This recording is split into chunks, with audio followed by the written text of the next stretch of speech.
ang mga kwento ng pag-ibig, kwento ng buhay at kwento ng pag-asa dito sa Barangay Love Stories. Love Stories.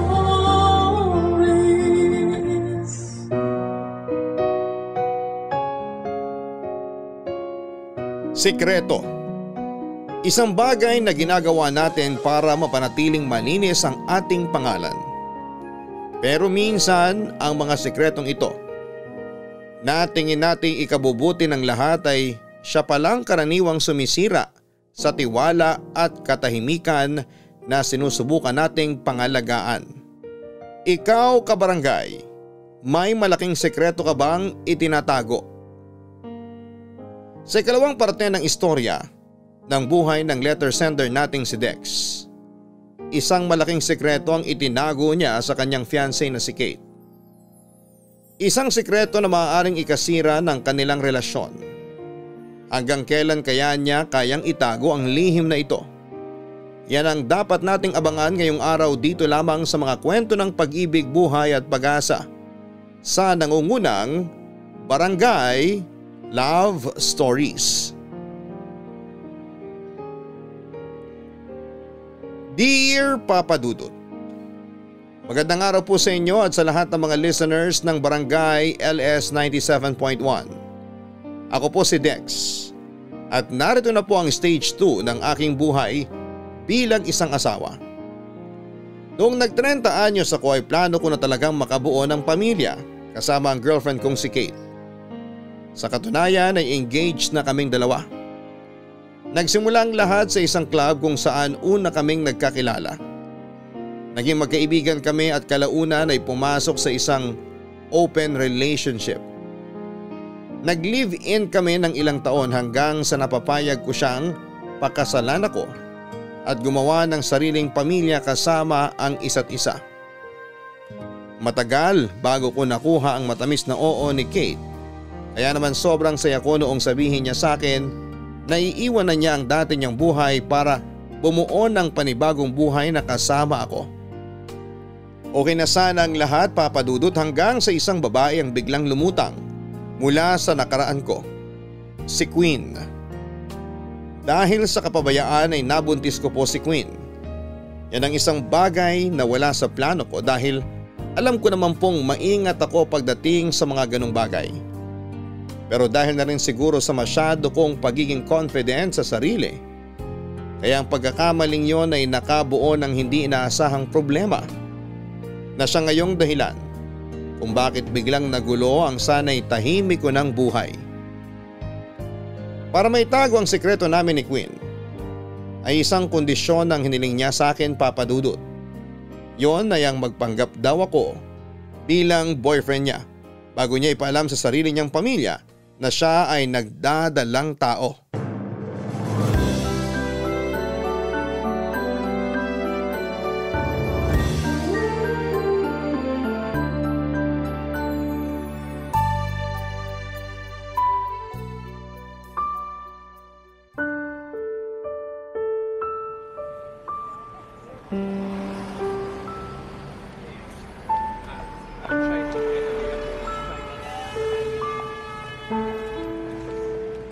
Dex, nandito na ako. Nandyan ka pala. Kanina pa kita hinahanap. Pasensya na kung na-late ako ha. Kanina ka ba naghihintay dito? Medyo. Akala ko nga umayaw ka na eh. Pero salamat na nagpunta ka pa rin. Ano bang gagawin natin? Ipakikilala mo lang naman akong boyfriend sa magulang mo, di ba? Oo, yun lang. Tapos ipapaalam ko na sa kanila na buntis ako. Alam kong magagalit pa rin sila. Pero feeling ko mas mababawasan yung disappointment nila sa akin kapag nakita nilang nandiyan ka na handa akong suportahan at panindigan sa pagbubuntis ko. Wala naman akong choice. Kailangan kong protektahan ang relasyon namin ni Kate. Pasensya ka na talaga kung dinamay pa kita sa gulong to. Mahirap din naman na ako lang yung humarap sa problema nating to. Kasi kasalanan naman natin to pareho. Buwisit talaga oh. Kung kailan mag-aasawa na ako tsaka pa nangyari sa akin to. Sigurado ka ba talaga na akin yan? Ano namang mapapala ako kung magpapanggap ako? Baka kaya gusto mo akong ipakilala sa kanila para mabawasan galit ng mga magulang mo sa'yo. Malay ko ba kung sinasabi mo lang na ako ama niyang pinagbubuntis mo? Ikaw ang ama nito, sigurado ko. Ngayon, kung ayaw mo maniwala, bahala ka. Hindi ko alam kung paano kita papapaniwalain na ikaw ang ama nitong dinadala ko. Anong gusto mo? DNA? Mahal yun. Para lang yun sa mayayaman. O siya, sige na. Ako na kung ako. Basta gusto ko lang liwanagin sa'yo na magpapanggap lang ako bilang boyfriend mo. Yun lang. Baka kasi mamaya mahulog pa loob mo sa akin. Hindi pwedeng mangyari yun. Ikakasal na ako. Hindi ako mai-inlove sa'yo. Huwag kang mag-alala. Hindi kita aagawin sa fiancé mo. Ang akin lang, kailangan ko lang ng taong tatayo sa tabi ko. Ayokong isipin ng mga magulang ko na isa akong pariwarang anak na tinakbuhan ng boyfriend nung nabuntis na. Ayaw mo naman palang matawag na ganun eh. Ba't ka pumayag na sumali nung gabing yun? Eh di sana hindi ka nabuntis. Huwag na tayong magsisihan.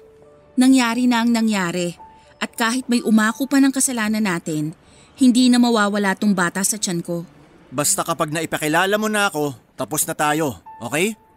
Ang habol mo lang naman magkaroon ng mukhayang taong nakabuntis sa'yo, di ba? Tama. Pagkatapos ng araw na to, once na naipakilala na kita, tapos na tayo. Mabuti naman kung ganun. May ipapangako mo ba na hindi na kita ulit makikita pagkatapos nito? Oo, hindi na. Hindi na kita gagambalain. Kaya kong buhayin tong batang to kahit mag-isa lang ako. Pasensya ka na, Queen. Alam kong tayong dalawang nakabuo sa batang yan. At dapat pareho tayong may responsibilidad dyan. Pero sana maintindihan mo na malapit na akong ikasal. Naiintindihan ko. Sorry kung hindi kita mapaninindigan. Kayo na magiging anak ko. Wala yun. Ang mahalaga, nandito ka ngayon at kasama ko sa pagharap sa mga magulang ko. Nasaan na nga ba sila? Nasa bahay namin. Bahay nyo? Akala ko ba sa labas tayo magpapakilala para hindi sila ganong magalit dahil may mga taong nanonood? May bigla ang lakad si tatay mamayang lunch. Hindi siya pwedeng lumabas ngayon. Sa bahay nyo talaga? Baka mamaya kung anong mangyari sa akin dun Hindi ba sa gulero ang pamilya ko? Huwag kang mag-alala. Okay, sige. Na-practice mo na ba yung mga napag-usapan natin? Kung kailan tayo nagkakilala, kung gaano tayo katagal, kung kailan kita sinagot. Oo, kabisado ko na yan lahat. Basta, hindi naman kita pababayaan Tara na.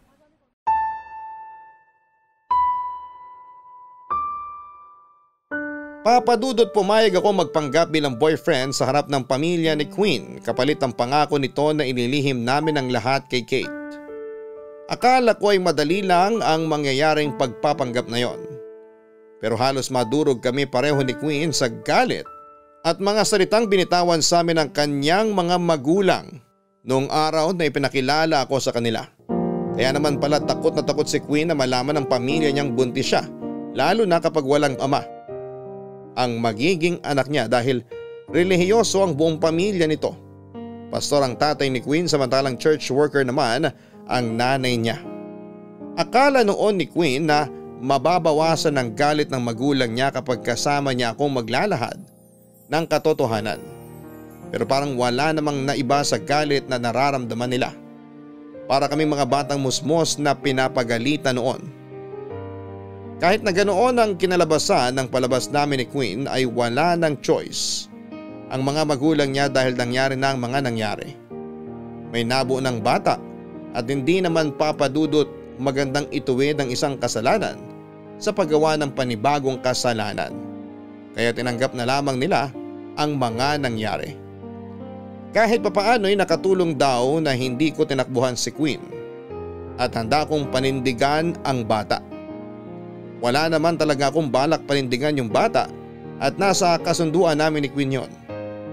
Ang nangyari ay umuo na lamang ako ng umuo sa mga pinagsasasabi ng mga magulang niya dahil sa takot at para matapos na yung kalokohang pagpapanggap na yon at nang makauwi na ako. Matapos ang pangyayaring yon ay nag-usap kami ni Queen na hindi na namin kokontakin ang isa't isa. Ngayong solve na ang problema ni Queen ay wala ng rason para magkita ulit kami. Kapag hinanap ako ng pamilya ni Queen o kung may emergency ay saka lang ako magpapakita sa kanila. Pumayag naman sa ganong klase ng setup si Queen dahil alam niyang may girlfriend ako. Pero papadudot, ang plano naming yon ay hindi nasunod.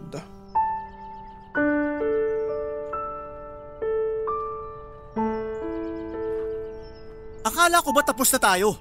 Nakuha mo na yung gusto mo, di ba? Oo, nakuha ko na nga. Ganun naman pala eh. Bakit nakipagkita ka na naman? Sorry pero hinahanap ka kasi ni tatay. Bakit na naman? Hindi bang usapan natin hindi mo na ako kukontakin kahit kailan? Hindi ko naman alam na hahanapin ka nila sa bahay eh. Siyempre, akala nila boyfriend kita. Kaya malamang hahanapin ka talaga nila. Parang gago naman oh. Ito yung sinasabi ko eh. Magpapakita ka lang naman sa church namin bukas. Yun lang ang gusto nilang mangyari. Church? Hindi ako relihiyosong tao. Hindi ko nga alam kung kailan ako huling beses na pumasok sa simbahan eh. Ano namang gagawin ko sa church nyo? Ano pa bang ginagawa dun? Siyempre para magsimba. Anak ng tokwa. Seryoso ka ba? Pasensya ka na pero hindi kita mapagbibigyan sa gusto mo. Sige na, please. Parang awa mo na. Tapos anong kasunod nito? Aasahan na nila ako kapag may birthday? Kapag Christmas? Kapag New Year, ganon? Ito lang naman yung hinihiling ko eh. Kahit magpakita ka lang ng isang beses sa isang linggo. Nabanggit ko naman sa kanila na busy ka sa trabaho eh. Isang beses sa isang linggo? Oo, kada Sunday. Gusto nila na magkasama tayong pupunta sa church namin. Queen naman, panira ka eh. Di ba ang usapan pagkatapos ng pagpapakilala mo, tapos na tayo? Ayaw lang naman ni tatay na pagchismisan ako. Alam mo naman kung sino pa yung mga palasimba, sila yung chismos at chismoso. Lumalaki na tong tiyan ko. Hindi magtatagal, mapapansin na nila na buntis ako. Pag-uusapan kami, Dex, kapag wala akong maiharap na ama nitong bata. Hindi! Ayoko! May usapan tayo! Please, kahit ngayon lang. Malinaw yung naging usapan natin. Hindi na tayo magkikita ulit unless may emergency. Kapag may nangyari sa'yo o sa batang dinadala mo. Ano namang kinalaman ko sa church nyo? Intindihin mo naman yung sitwasyon ko. Intindihin mo rin yung sitwasyon ko. Malapit na kaming ikasal ni Kate. Ano na lang sasabihin ng mga tao kapag nakita nila ako may kasamang ibang babae? Ngayon lang to, promise. Sa mga susunod na linggo, ako nang bahalang magpalusot kina tatay. Hindi. Pasensya ka na talaga. Kung wala kang importanteng sasabihin, maiwan na kita. Baka hinahanap na ako ni Kate. Paano kung si Kate mismo ang kausapin ko? Anong sabi mo? Kapag hindi ka pumayag, lalapit ako kay Kate. Binablackmail mo ba ako? Wala na akong ibang maisip na pwedeng gawin eh. Kung hindi kita mapapapayag, yun na lang ang choice na meron ako. Bibigyan kita ng pagkakataon. Kapag hindi ka nagpakita sa church namin bukas, magpapakilala ako kay Kate. Maiwan na kita. Sandali! Queen, sandali lang! Walang iya. Sige na, pumapayag na ako. Salamat. Isisend ko na lang sa iyo yung address ng church na pupuntahan mo bukas. Aantayin kita. Hindi ko inaasahan na hahantong sa pang-blackmail ang problemang dumating sa akin, Papa Dudut. Wala akong choice kundi ang sumunod kay Queen dahil sa mga pagbabanta nito. Kinailangan kong magpakita sa church nila Queen para maalagaan ang relasyon namin ni Kate na noon ay handang-handa na akong pakasalan. Inaantay na lang sana namin na dumating ang araw ng pag-iisang dibdib naming dalawa. Dumating yung araw ng linggo kung kailan may appearance ako sa church nila Queen. Nung parehong araw na yon ay plano sana naming lumabas ni Kate, pero dahil kailangan kong samahan si Queen sa church, ay nagdahilan ako kay Kate na nagkaroon ng problema sa bahay namin at kailangan kong magpunta doon. Nag-offer pa nga si Kate na samahan ako pero nagkunwari na lamang ako na ayoko siyang madamay sa family problem namin. Pumayag naman si Kate at inireschedule na lamang namin ang sanay date namin ng araw na yon. Pagpunta ko sa church nila Queen ay hindi ko ini-expect na ipapakilala ko ng tatay niya sa mga tao doon bilang mapapangasawa ni Queen. Alam na pala nilang lahat na buntis si Queen at para hindi masira ang reputasyon ng pamilya nila ay kailangan ako ng mga magulang niya na ipakilala sa church at ipakitang hindi ko iiwang mag-isa ang anak nila. Nang mga panahong yon ay mas lalong lumaki ang takot na nararamdaman ko, Papa Dudut. Alam na ng publiko na nakabuntis ako at natatakot ako na makarating ang balitang yon kay Kate, Papa Dudut. Unti-unting lumabas ang usok ng apoy na binuo ko kasama si Queen, Papa Dudut. Ang kaba at takot na nararamdaman ko simula noong nalaman kong nabuntis ko si Queen ay hindi na nawala at sa katunayan ay nadagdagan pa. Nagsimula akong mapraning papadudot tuwing magkasama kami ni Kate sa labas ay aligaga ako na anumang oras ay baka may lumapit sa amin at magtanong tungkol sa kalagayan namin ni Queen. Natakot ako na baka may makakilala sa akin sa labas at mabunyag pa ang sikreto ko nang wala sa oras. Kaya naman ang ginawa ko ay namalagi na lamang ako sa apartment. Tuwing nag-aaya si Kate na mag-date kami sa labas ay palagi ako nagrarason na masama ang pakiramdam ko o hindi kaya'y wala ako sa mood. Hindi ko intensyon na maging mailap kay Kate, nag-iingat lamang ako. Hindi ko rin napansin na nagiging cold na pala ako sa kanya ng mga panahong yon. Mabuti na lamang at laging nandyan ang kaibigan kong si Leo na siyang tanging nakakaalam sa side ko na may nabuntis akong ibang babae. Tuwing masyado ng mabigat ang nararamdaman ko ay sa kanya ako lumalapit para maglabas ng hinaing. Kaso nga lang ay hindi nagtagal ay napansin na rin ni Kate ang mga kakaibang ikinikilos ko. Ramdam na niya ang pagiging mailap ko sa kanya. Kaya naman isang gabi ay kinausap ako nang masinsinan ni Kate kung okay lang ba ako.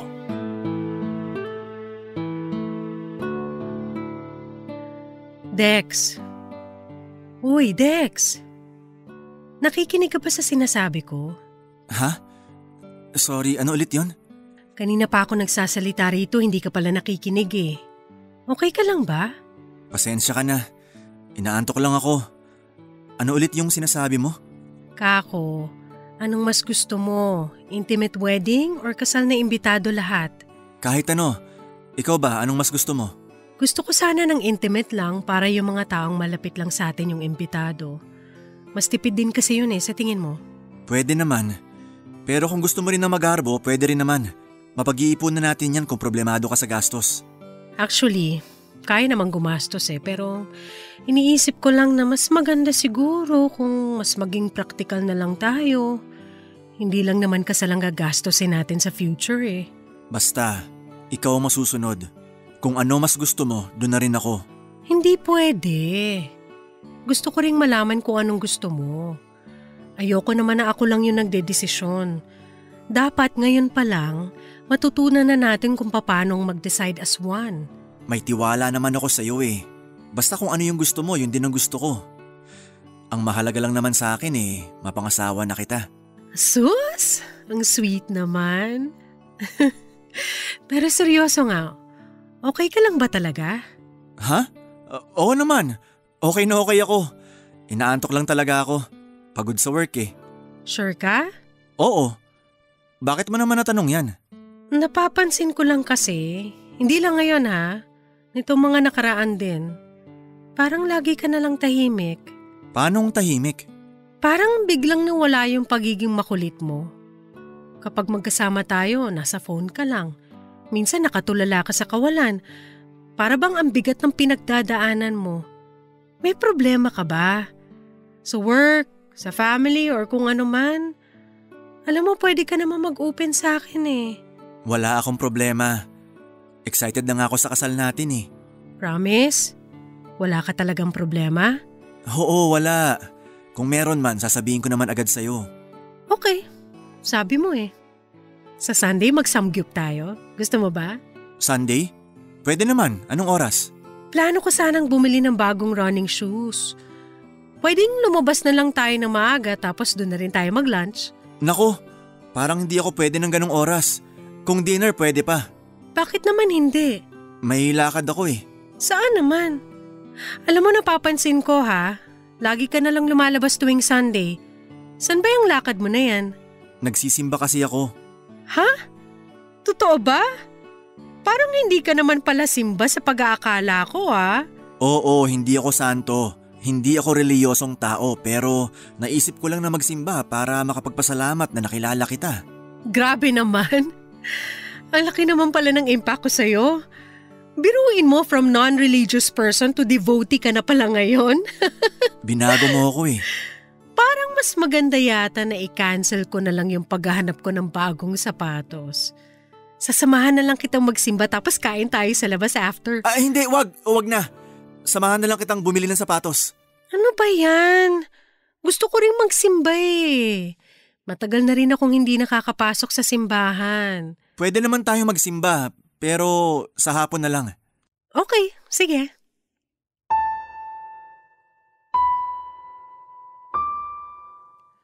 Habang tumatagal ay hirap na akong lusutan ng mga katanungan sa akin ni Kate. Naubusan ako ng ipapalusot sa kanya. May pagkakataon nga noon na habang nasa church ako, kasama si Queen ay hinanap ako ni Kate dahil may emergency daw siya. Dali-dali akong umalis ng church sa kalagitnaan ng preaching ng tatay ni Queen na siyang ikinagalit nito. Kung si Kate ay napansin ng pagiging aligaga ko maging sa side nila Queen ay unti-unti na rin silang nagtatanong sa kakaibang ikinikilos ko. Hindi ko inakala na mahirap pala ang magkaroon ng dalawang buhay, isang pagkatao kasama si Kate at isang pagpapanggap kasama si Queen. Hindi ko na alam noon kung papaano ko hahatiin ang katawan ko sa dalawang babae para lang maitago ang sekreto ko. Pinag-isipan na nga ako ng mga magulang ni Queen na baka may ibang babae na raw ako, kaya lagi akong nawawala at mahirap makontak. Sobrang bigat na ng nararamdaman ko noon sa puntong muntikan ko nang sabihin ang totoo sa mga magulang ni Queen. Kaso nga lang ay tinakot ulit niya ako na ibubunyag niya ang lahat kay Kate kapag ginawa ko yon. Pilit ko pong itinago ang kasalanang nagawa ko. Hanggang sa isang araw ay isang desisyon ang ginawa ng mga magulang ni Queen na ikinagimbal ko, Papa Dudut. Gusto na raw nila kaming ipakasal ni Queen sa lalong madaling panahon.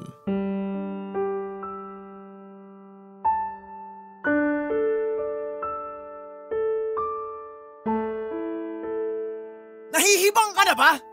Ano pumasok din sa kokote mo? Bakit pumayag ka sa gusto ng mga magulang mo? Huwag ka namang sumigaw! Paano hindi ako sisigaw? Nakakainit na ng ulo yung pinaggagawa ng pamilya mo eh. Kasal? Gusto nilang ikasal tayo? Ni hindi nga natin kilala ang isa't isa tapos gusto nila magpakasal tayo? Natural lang naman yon kapag nakabuntis, diba? Sinabi mo napapanindigan mo tong anak natin. Siyempre, aasahan ng mga magulang ko na magpapakasal tayo. May tama ka ba sa utak? Nakiusap ka sa akin na magpanggap bilang boyfriend mo para isalbay ang pangalan nyo. Pumayag ako doon kasi ang usapan hindi na tayo magkikita ulit pagkatapos. Oh, ano nangyari? Nagpakita ka pa rin kasi nga gusto naman ng mga magulang mo na pati sa pagsamba nyo kasama ako. Tapos ngayon kasal? Paano naman ako, Queen? Yung mga kahilingan ko sa'yo, ni isa ba may tinupad ka ron? Wala! Ayoko lang namang lumaki tong anak natin na walang kinikilalang ama. Ganon din ang gusto nila tatay at nanay. Masyado bang makasarili yung gusto ko mangyari? Oo, makasarili ka! Kayo ng buong pamilya mo! Kasal tong pinag-uusapan natin. Hindi biro to. Nahihibang ka na ba talaga? Naririnig mo ba yung mga pinagsasabi mo? Bakit? Sa tingin mo, joke lang tong pagbubuntis ko? Dex, para ipaalala ko sa'yo, ikaw at ako, tayong dalawang bumuo nito. Aksidenteng nabuo. Hindi natin ginusto na mangyari to. Oo, nandun na tayo. Ayaw natin tong nangyari. Pero wala na tayong magagawa eh. Alam mo kung anong tanging paraan na pwede pa nating gawin? Yun ay panindigan yung bata. Hindi natin ginusto yung nangyari, pero maging yung bata. Hindi rin naman niya gugustuhin magkaroon ng buhay na walang ama. Sana naisip mo yun bago ka naghubad ng damit nung gabing yun. Bakit pa parang ako lang ang may kasalanan ng nangyari? Porkit ako yung nabuntis? Ako lang ba dapat managot? Nagawa ko na yung parte ko. Nagawa ko na lahat ng gusto nyo. Magpasensyahan na lang tayo. Pero itong kasal na pinagsasabi nyo, hindi ko magagawa yan. Hindi ko mahaatim na magpakasal sa taong hindi ko mahal. Sige, kung ayaw mo, pupuntahan ko Pupuntahan mo si Kate? Magsusumbong ka sa kanya? Tatakutin mo na naman ako? Sige, gawin mo. Gusto mo samahan pa kita eh. Pagod na ako. Pagod na ako. Gawin mo na lahat ng gusto mong gawin. Gusto mong sirain buhay ko? Gusto mo akong idamay sa kalbaryong pinagdadaanan mo? Sige, gawin mo! Please, Dex. Parang awa mo na. Kahit anong pagmamakaawa pa ang gawin mo, hindi ako magpapakasal sa'yo. Mas gugustuhin ko pang mamatay na lang kaysa ikasal sa'yo. Isipin mo naman yung bata. Hindi ko nakargo yun. Ngayon, kung wala ka nang sasabihin sa akin, aalis na ako. At parang awa mo na. Wag ka na magpapakita sa buhay ko. Kapag nakita ulit kita, hindi ko na alam kung anong gagawin ko sa'yo. Alis na ako. Dex, sandali! Maawa ka naman, Dex! Gulong-gulo na talaga ako noon, Papa Dudut. Hindi ko na alam ang gagawin ko. Halos mabaliw na ako. Kung pwede nga lang itulog na lang ang lahat ng problemang bit-bit ko noon ay ginawa ko na. Kasi may trabaho at buhay din akong kailangang alagaan. Naisip ko nga noon na tumakas na lamang magpakalayo-layo at hindi na muna magpakita sa mga tao ng ilang buwan. Pero naisip ko na kapag ginawa ko yon ay baka wala na akong balikan, Papa Dudut. Naging routine ko na noon na pagkatapos kong pumasok sa trabaho ay nagkukulong na lamang ako sa apartment. Lagi nakapatay ang phone ko para hindi ako makatanggap ng tawag o text kanino man. Nawalan na ako ng ganang maglakwat siya o mag-enjoy sa labas dahil sa sobrang takot. Hindi na ako makapag-focus noon sa mga simpleng bagay na dati nagpapasaya sa akin. Pinaghahanap na ako noon ng pamilya ni Queen habang si Kate ay walang kamalay-malay sa problemang pinagdadaanan ko. Sa ilang araw na hindi ko pagpapakita sa pamilya ni Queen ay sila na mismo ang gumawa ng paraan para matuntun ako. Isang araw habang nasa trabaho ako ay nagpunta si Queen sa apartment. Doon ay nagtagpo ang landas din ng dalawa ni Kate, Papa Dudut. Nasa trabaho ako noon nung makatanggap ako ng message mula kay Queen. Tinatanong niya kung nasaan ako pero hindi ko siya nireplyan. Kada message sa akin ni Queen, ang ginagawa ko ay dinidelete ko kaagad ang conversation namin, Papa Dudut, para hindi ako mahuli ni Kate. Nagkaroon kasi ng pagkakataon na muntik nang mahuli ni Kate ang pag-uusap namin ni Queen sa cellphone ko. Kaya sobrang nag-ingat na ako. Gamit ang isang messaging app kung saan ay madali lang magbura ng chat history ay nabasa ni Kate ang tanong sa akin ni Queen kung matutuloy daw ba ako sa linggo. Wala akong reply sa kanya noon, mabuti na lang at yun lang ang laman ng convo namin ni Queen na hindi ko nabura sa app na yon. Nung oras na nabasa ito ni Kate, Papa Dudut. Tinanong sa akin ni Kate kung sino si Queen at sinabi ko sa kanyang katrabaho ko ito. Nagpanggap ako na may company event kami sa linggo na wala akong planong puntahan. Nasakto rin kasi na yung message app na yon ang ginagamit namin sa kumpanya bilang group chat tuwing nag-uusap kami ng kung anumang related sa trabaho. Naniwala naman si Kate sa naging palusot ko pero akala ko talaga noong araw na yon ay katapusan na ng lahat. Ang hindi ko alam ay patikim lang pala yon sa mga kayang gawin ni Queen dahil sa pagkakataong yon. Ang next move na ginawa niya ay hindi ko na nalusutan pa. Maagang umuwi galing sa trabaho si Kate ng araw na yon samantalang kinailangan ko namang mag-overtime dahil loaded ako sa trabaho. Habang wala ako sa apartment ay doon na nakipagkita si Queen kay Kate. Sandali, nandyan na.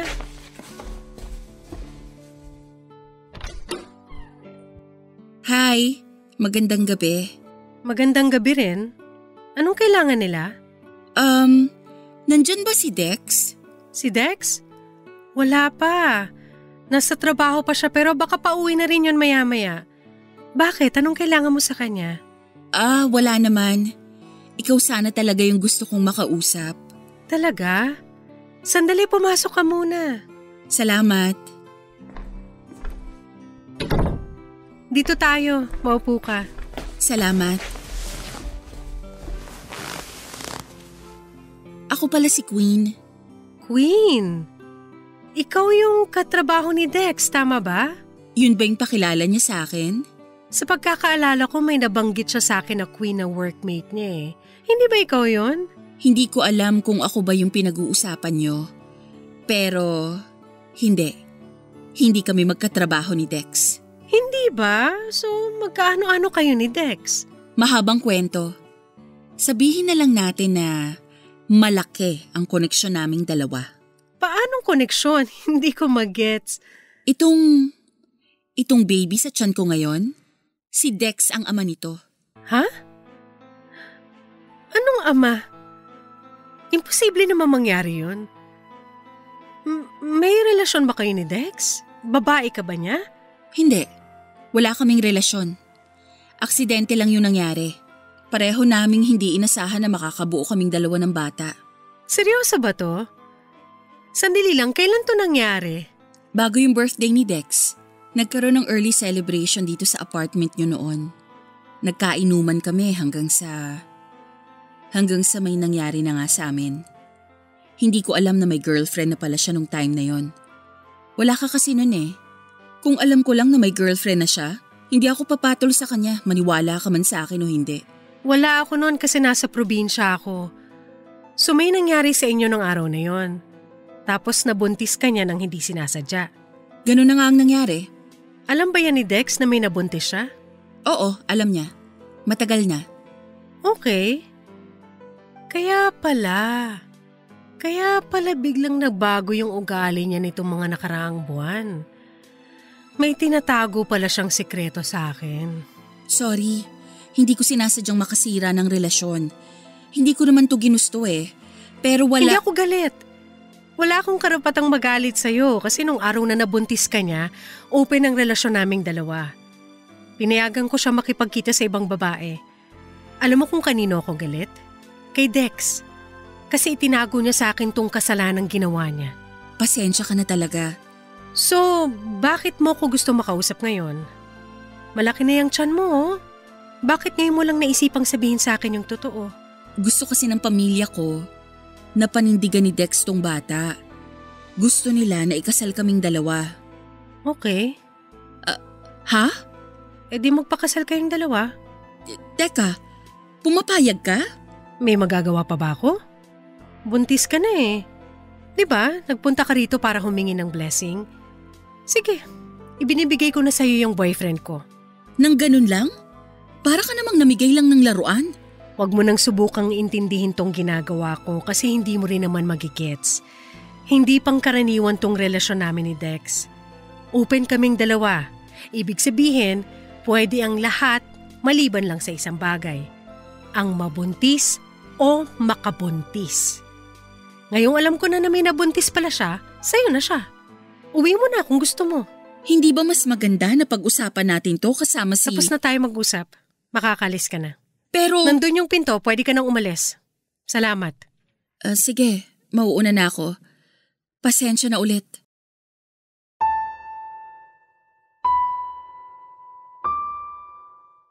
Papadudot kampante-kampante pa nga ako noon habang pauwi ng araw na yon. Dahil isang beses lang akong kinulit ni Queen. Hindi katulad noong nagdaang araw na sunod-sunod ang mga message at missed calls niya. Noong i-text ko si Kate kung nag-dinner na ba siya, ay hindi na niya ako nireplyan. Inisip ko na lamang na baka nagpapahinga siya. Ang ginawa ko ay bumili pa ako ng pagkain sa daan para may pagsaluhan kaming dalawa pagka uwi ko. Parang pambawi ko na sana yon dahil late akong umuwi. Pagpasok ko sa apartment ay nadatnang ko si Kate sa may kusina. Nakasandal siya sa may lababo, hawak-hawak ang baso ng tubig na kanyang iniinom. Sa tabi niya ay isang bote ng brandy ang nakabukas. Masaya ko siyang binati sa pag-aakalang wala namang problema pero sa halip na batiin niya ako, pabalik ay pinagmasdan lamang niya ako. Hindi ko mabasa ang mukha niya, hindi siya galit pero hindi rin siya masaya. Sa haba ng pinagsamahan namin ni Kate ay alam ko na tuwing tahimik siya ay may problema. Kaya naman ang puntong yon ay nagsimula na akong kabahan. Bigla akong kinutuban na baka alam na niya ang lahat kaya mabilis na nag-isip ang utak ko ng paliwanag kung sakali mang nabunyag na ang katotohanang pinaghirapan kong itago.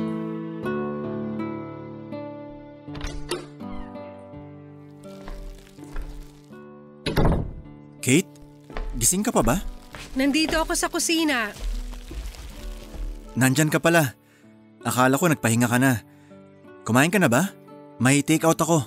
Tapos na akong kumain. Ganun ba? Dami pa naman tong in-order ko. Halika, sabayan mo na lang ako. Baka gutom ka pa. Teka. Umiinom ka? Anong meron? Mag-usap nga tayo. Ano yun? Teka, tabihan kita dyan. Ano bang pag-uusapan natin?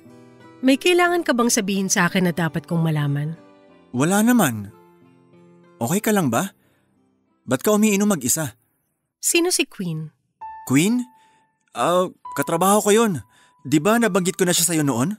Anong work niya? Same department kayo? Sa sa department din namin. Graphic designer namin siya. Okay. Bakit mo naman natanong si Queen? Nagpunta siya rito kanina. Sayang hindi kayo nagpang-abot. Ha? Nagpunta siya rito? Bakit daw? Anong sinabi niya? May sinabi ba siya sa'yo? Wala naman. Sinabi lang niya na ikakasal na kayo kasi nabuntis mo siya. Ano? Anong pinagsasabi nun? Kate, huwag ka maniwala sa kanya. Hindi totoo ang mga sinabi niya. Hindi ba talaga totoo yung mga sinabi niya? O baka naman ikaw yung nagsisinungaling? Aminin mo sa akin, magkatrabaho ba kayo ni Queen o hindi? Magkatrabaho nga kami. Tawagan mo yung boss mo. Para di ka na mahirapan, ako mismo magtatanong sa kanya. Itatanong ko kung katrabaho mo ba talaga yung Queen na yun. Kate, sandali naman. Ano ba to? Ano tong ginagawa mo? Ako ang tinatanong mo kung ano tong ginagawa ko? Hindi ba dapat para sa iyo yung tanong na yan? Gusto ko lang malaman ng totoo, Dex. Sagutin mo ko. Katrabaho mo ba talaga si Queen o hindi? Kate. Hindi mo siya katrabaho? So ikaw nga yung nagsisinungaling. Mag-i-explain ako. Ano pang i-explain mo? Naipit lang naman ako sa sitwasyon eh. Hindi ko naman sinasadya na mabuntis siya. Pero inaayos ko na, promise. Huwag mo nang problemahin to. Hindi ko talaga po problemahin yan kasi tapos na tayo. Tapos na ako sa'yo. Sandali lang naman. Ikakasal na tayo, Kate. Planado na lahat. Huwag naman ganyan. Basta-basta ka nalang makikipaghiwalay. Nakabuntis ka. Ulitin ko, nakabuntis ka. Ang usapan natin, kapag nangyari yon, tapos na ang lahat. May isang salita ako. At kung ano ang binibitawan kong pangako, ginagawa ko yun. Pag-usapan natin to. Huwag ka namang bigla-biglang nagdidesisyon. Please, ayusin natin to. Huwag mo ipasa sa akin yung problema mo. Ikaw ang gumawa niyan eh. Ano? Hihiwalayin mo ko ng ganun-ganun na lang? Makikipaghiwalay ka na parang wala tayong pinagsamahan? Bakit ikaw pa yung galit? Hindi naman ako galit. Una sa lahat, wala kang karapatang magalit sa akin dahil ikaw ang sumira sa usapan natin. Pangalawa, nagkikita kayo ni Queen ang hindi ko alam. Hindi pa tayo kasal pero ang dami mo na palang sikretong itinatago sa akin. Paano kita pagkakatiwalaan yan? Nakikipagkita ako sa kanya kasi inaayos ko yung problema. Kate naman, huwag mo naman akong iwan. Pasensya ka na pero buo na yung desisyon ko. Akala mo madali sa akin to? Hindi. Kasi buong akala ko, ikaw na talaga. Mukhang hindi pa pala. Kate, sandali! Pag-usapan natin to! Wala na tayong dapat pag-usapan pa. Matapos ang pag-uusap naming yon ay agad na nag-ayos ng gamit si Kate. Walang luha sa mga mata niya pero damang-dama ko ang sakit na nararamdaman niya ng mga oras na yon. Sinubukan kong pigilan si Kate sa plano niyang paglalayas pero desidido na talaga siyang iwan ako. Hindi siya nagpaalam, ang ginawa lamang niya ay ibinalik niya sa akin ang bigay kong engagement ring. At doon pa lamang ay alam ko nang tapos na kaming dalawa. Hindi ko na maisasalbang relasyong ilang taon kong inalagaan na nasira dahil sa isang kapabayaan. Hindi ako nakatulog noon, Papa Dudut. First time kong umiyak dahil sa sama ng loob. Dahil sa pagsisisi. Dahil sa galit. Ang huling iyak ko pa ay noong 7 years old ako dahil lang sa mas magandang regalong natanggap ng kuya ko nung Pasko kesa sa akin. Ngayong mahigit 30 na ako'y nagulat ako. Nahahagulhol pala ako dahil lang sa isang babae. Isang babae na minahal ko ng sobra. Kinaumagahan ay inulan ko ng tawag si Kate mula sa personal nitong number at sa mga social media account niya. Never niyang sinagot ang tawag ko hanggang sa blinak na lamang niya ako.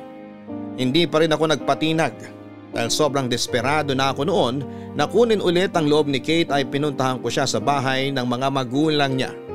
Ayon kasi sa mga kaibigan ni Kate na nakausap ko ay doon daw siya dumiretso matapos niya akong iwanan.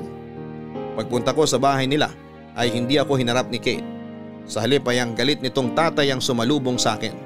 Muntik na niya akong mabugbog dahil sa galit.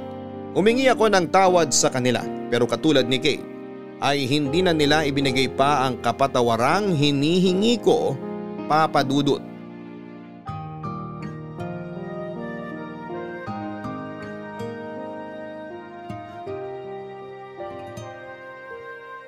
Papadudot dahil sa galit ay sinugod ko si Queen. Sobra-sobra ang naramdaman kong galit sa kanya noon sa puntong gusto ko na siyang saktan.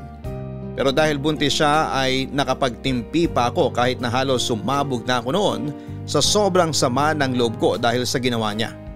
Siya ang rason ng lahat, siya ang rason kung bakit ang plano kong magandang buhay para sa amin ni Kate ay nawakasan na. Humingi naman ng tawad sa akin si Queen. Wala na raw siyang choice dahil ayaw din daw niyang masira ang pangalang inaalagaan ng kanyang mga magulang. Matapos ang pag-uusap namin yon ay tinapos ko na rin ang kung anumang koneksyon namin ni Queen. Sinabi ko sa kanya na hindi ko pananagutan ang bata sa sinapupunan niya at wag na siyang umasang magkikita pa kaming dalawa, Papa Dudut. Ganun na nga po ang ginawa ko. Hindi na ako ulit nagpakita pa kay Queen ng mga sumunod na araw. Ilang beses niya akong kinontak at pinuntahan sa apartment ko. Pero katulad ng ginawa sa akin ni Kate na pag-iwas ay hindi ko rin pinansin ang mga daing niya. Wala na akong pakialam noon. Kahit masira pa ang reputasyon ng pamilya niya dahil maging ako ay nasira na rin ang buong buhay ko noong iniwan ako ni Kate. Pero kahit na ganoon ang ginawa ko ay hindi ako tinantanan ni Queen, Papa Dudut. Halos araw-araw niya akong inaabangan sa apartment hanggang sa isang araw ay umiiyak siyang kumatok sa apartment ko.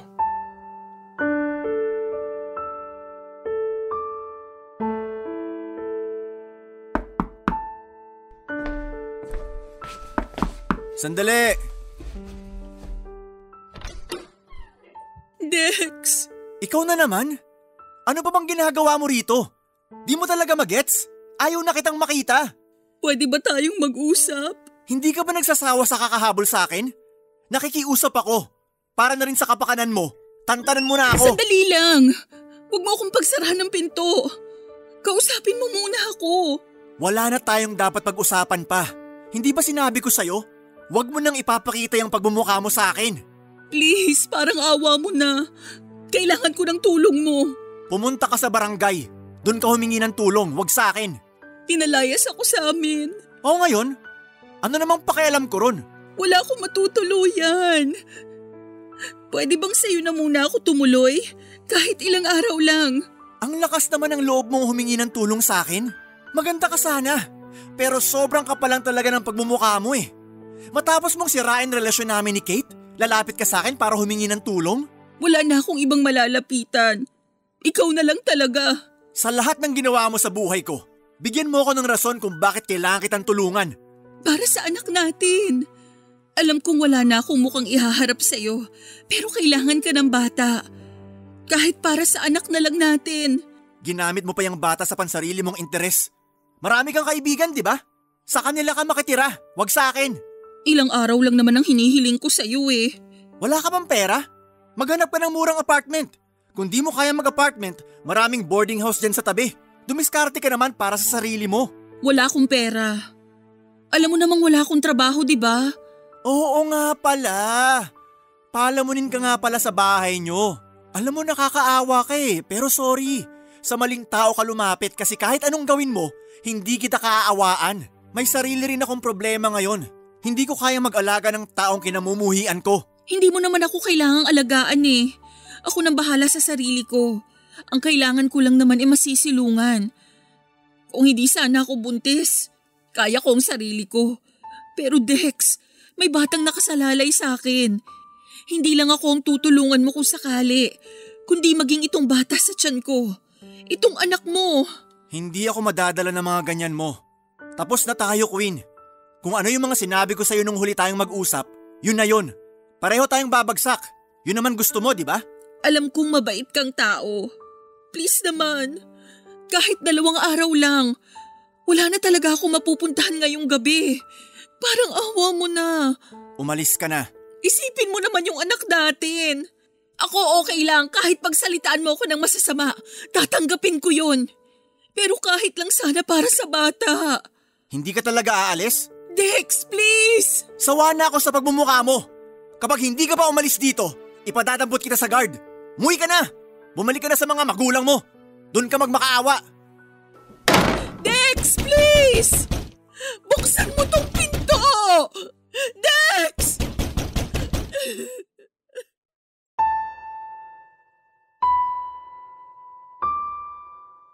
Ilang oras matapos kong paalisin si Queen ay nagulat ako noong nakita kong nasa harap pa rin siya ng apartment ko.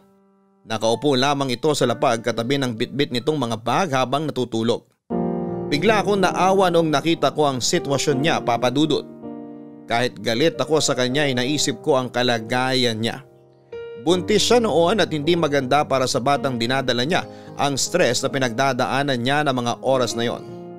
Hindi naman po ako masamang tao at kahit papaano ay kaya kong magpakumbaba kung kinakailangan. Sa huli pumayag akong sa akin muna tumira si Queen. Binigyan ko siya ng 1 linggong palugid para makapaghanap ng malilipatan. Sa pagsasama namin ni Queen sa isang bubong ay parang hindi kami magkakilala. May sari-sarili kaming mundo, wala kaming kibuan, wala kaming pansinan. Noong time na yon, Papa Dudut, ay patuloy pa rin ako sa pag-iisip kung papaano ko ulit makakausap si Kate para humingi sa kanya ng tawad sa kasalanang nagawa ko. Sobrang miss ko na siya noon, Papa Dudut. Hindi ko alam kung ganun din ang nararamdaman ni Kate para sa akin. Basta ang alam ko lang kahit na anong pagtatangkang gawin ko para makontak siya ay naging bato na talaga ang puso niya para sa akin. Hanggang isang gabi, hindi ko inaasahan ang biglang pagpapakita ni Kate sa apartment ko. Nang mga panahong yon ay sa akin nakatira si Queen.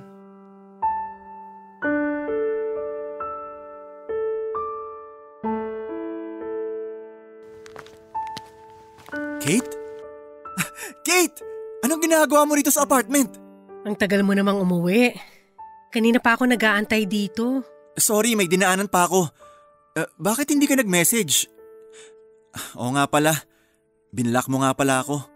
Gusto kitang makausap. Free ka ba ngayon? Oo naman, ang tagal kong inantay tong araw na to. Kahit busy ako, haharapin pa rin kita. Huwag kang masyadong magsaya, walang nakakatuwa sa pagkikita nating to. Sorry, namiss lang talaga kita eh. Halika, pumasok ka. Wag na, nasa loob si Queen. Ikaw ang pinunta ko rito, hindi siya. Pwede ko siyang palabasin muna para makapag-usap tayong dalawa ng maayos. Paalisin mo yung buntis? Okay ka lang ba? Oo, palalabasin ko siya kung kailangan. Kung gusto mo ng privacy… Dito na tayo mag-usap, mabilis lang naman to. Ano bang pag-uusapan natin? Hindi naging maganda yung hiwalayan natin. Unfair na iwan kita sa ere kaya nagpunta ako rito para bigyan kita ng closure. Closure? Kung inaakala mo makikipagbalikan ako kaya kita pinuntahan dito, nagkakamali ka. Buo na ang pasya ko na humiwalay sa'yo. Hindi yun magbabago. Pwede pa rin naman tayong bumalik sa dati eh, kung gugustuhin mo lang. Hindi na tayo makakabalik sa dati, Dex. Magkakaroon ka na ng anak. Paano natin may babalik yun sa dati? Isusuksok mo pabalik yung bata sa pinanggalingan niya? Hindi naman yun ang gusto kong palabasin.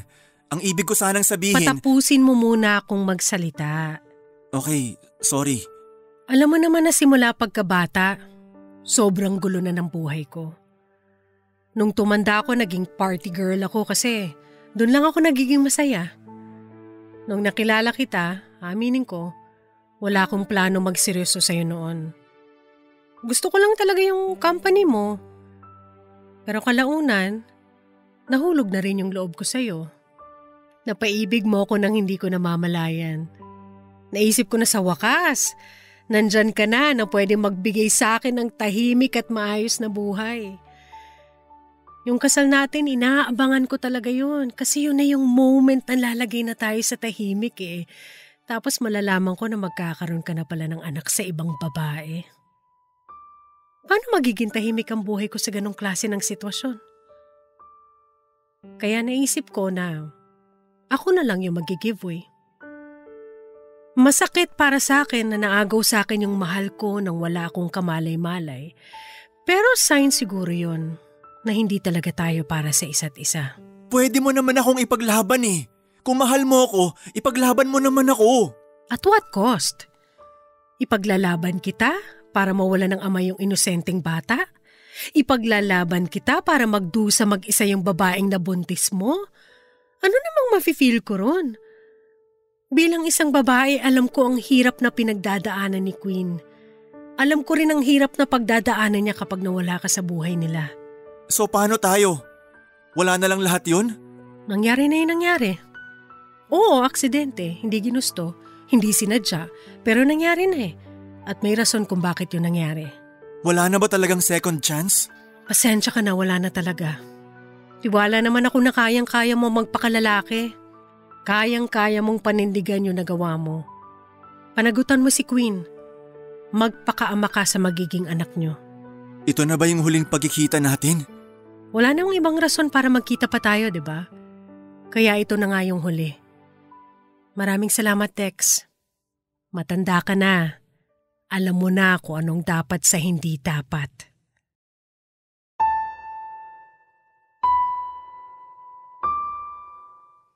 Yun ang naging huling pag-uusap namin ni Kate, Papa Dudut. Doon ko napagtanto na wala na talagang balikang mangyayari.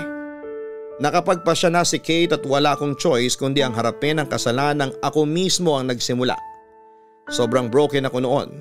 Alam kong unfair na ibuhos ang nararamdaman kong galit kay Queen, pero sa kanya ko ibinaling ang frustrations ko noon.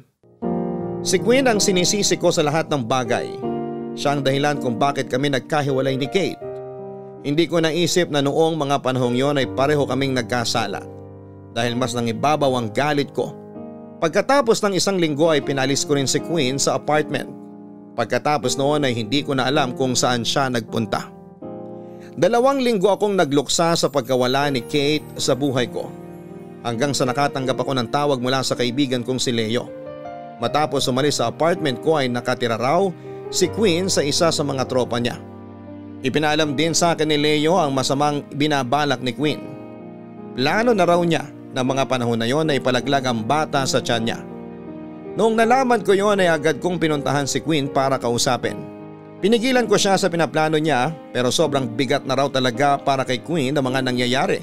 Kaya mas mabuti na lang daw sigurong alisin na lamang ang punot dulo ng lahat. Hindi ako pabor sa pinaplanong abortion ni Queen. Kaya ang ginawa ko ay nakapagbitaw ako ng mga pangako sa kanya. Nangako akong paninindigan ko siya. Sa ngalan ng magiging anak ko ay pumayag na rin ako sa gusto ng mga magulang nito. Naikasal kaming dalawa para lang hindi niya ituloy ang plano niyang pagpapalaglag. Dito na muna natatapos ang stage 2 ng aking kwento, Papa Dudut. Maraming salamat and God bless. Mabuhay po ang Barangay LS. Ang inyong forever kapuso at kabarangay, Dex.